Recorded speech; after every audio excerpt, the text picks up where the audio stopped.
অনেক মসজিদে নামাজ পড়লে মনে হয় ইমাম সাহেবকে বলি যে আপনার কি পেশাব পায়খানার চাপ নিয়ে নামাজ পড়ান। এমন অনেক মসজিদে নামাজ পড়েছি, মনে হয় যে ইমাম সাহেবকে ডেকে একটু কানে কানে বলি যে ভাই আপনার কি পেশাব পায়খানার চাপ আছে। মানে 4 রাকাত নামাজ 3 মিনিটের শেষ, 4 রাকাত নামাজ 4 মিনিটের শেষ, এত তাড়াহুড়ার কি আছে? হ্যাঁ, জামাতে নামাজ সংক্ষিপ্ত করতে হয়, তাই বলে কি এত সংক্ষিপ্ত নাকি যে রুকু করার টাইম পাওয়া যায় না, সেজদা করার টাইম পাওয়া যায় না? নামাজে ধীর স্থিরতা এবং খুশুটা খুব ইম্পর্টেন্ট। নামাজে কোথায় হাত বাঁধলেন এটা নিয়ে তর্ক না করে নামাজের একাগ্রতা মনোযোগ কতটুকু আসছে এটা নিয়ে তর্ক করেন। ভিতরের রুহটাই আসল, আধ্যাত্মিকত্বটাই আসল। হ্যাঁ, একজন ভাই হাত বেঁধেছে মনে করেন এখানে, কেউ বেঁধেছে এখানে, এটা নিয়ে ঝগড়া করেন না।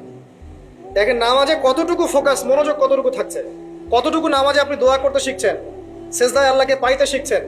নামাজ পড়ে কি ফিল হচ্ছে যে আমি আল্লাহর সাথে কথা বলছি, আল্লাহ আমার কথা শুনছেন? আমরা তো মেকানিক্যাল নামাজ অভ্যস্ত এখন। মানে দুনিয়ার কাজের চাপ এত বেশি, জাস্ট মসজিদে যাবো, ঢুকবো, বেরো, চলে আসবো, হাজিরা দিতে আসছি মনে হয়, সিগনেচার করবো, চলে যাবো, ভাবটা এমন। এত তারা কিসের ভাই? ওয়া মা খালাকতুল জিন্না ওয়াল ইনসা ইল্লা লিয়াবুদুন, শুধু ইবাদত করার জন্যই সৃষ্টি করেছে তোমাদেরকে। তো মসজিদে তো তাড়াহুড়া কেন?